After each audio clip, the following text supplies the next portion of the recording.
Hello বন্ধুরা, শান্তি kitchen থেকে জানাই সবাইকে ডেকে শুভেচ্ছা। আশা করি সবাই ভালো আছেন, সুস্থ আছেন। আজকে আপনাদের সাথে একদম নতুন একটি রেসিপি শেয়ার করব। আজকে তৈরি করব পালংয়ের ভাপা পাবদা, পালং শাক বাটা দিয়ে পাবদা মাছ।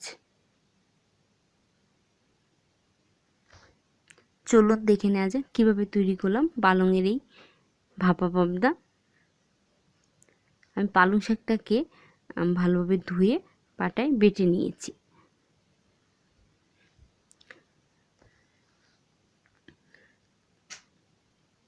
তারপর এখানে আমি এক এক করে সব উপকরণ মিশিয়ে নেব। এখানে আমি ঢাকনাযুক্ত একটা স্টিলের বক্স ব্যবহার করেছি। দিয়ে দিলাম পালং শাক বাটা, দিয়ে এটা আমি ভালোভাবে চামচ দিয়ে নাড়িয়ে নেব।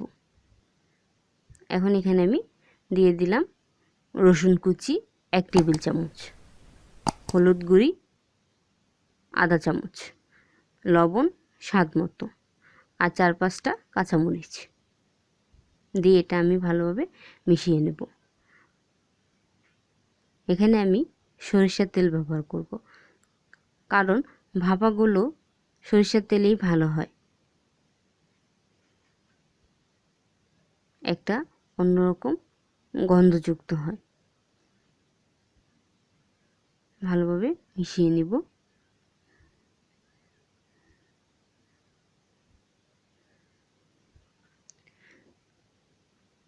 যদি আপনাদের আমার এই ভিডিওটা ভালো লাগে অবশ্যই একটা লাইক দিবেন, কমেন্ট করবেন এবং সাবস্ক্রাইব করে আপনাদের পাশে থাকার সুযোগ করে দিবেন।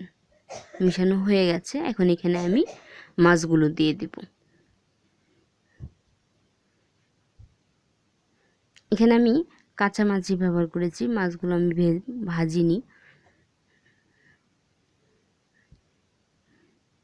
দিয়ে দিলাম মাছগুলো, দিয়ে এখন আমি শাকের সাথে ভালোভাবে মিশিয়ে নিব।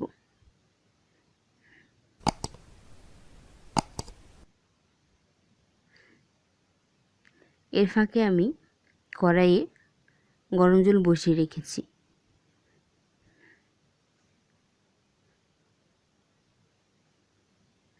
আমার মাখানো হয়ে গেছে।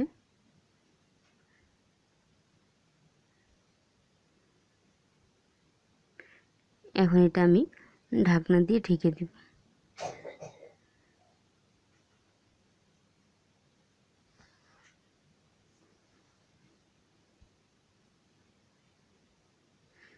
ঢাকনা দিয়ে ঢেকে দিলাম।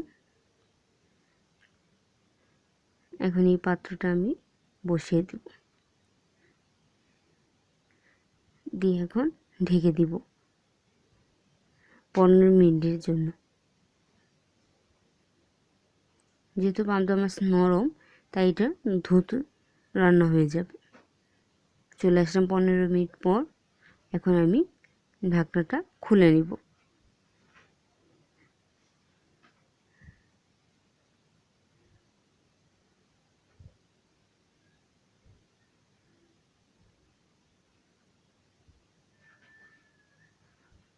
হয়ে গেছে আমার পালংয়ের ভাপা পাবদা। এখন এটা আমি তুলে নিব, তুলে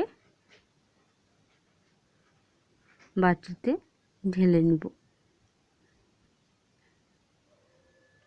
এখানে আমি কোনো জল অ্যাড করিনি, কারণ শাক থেকে জল উঠতে পারে।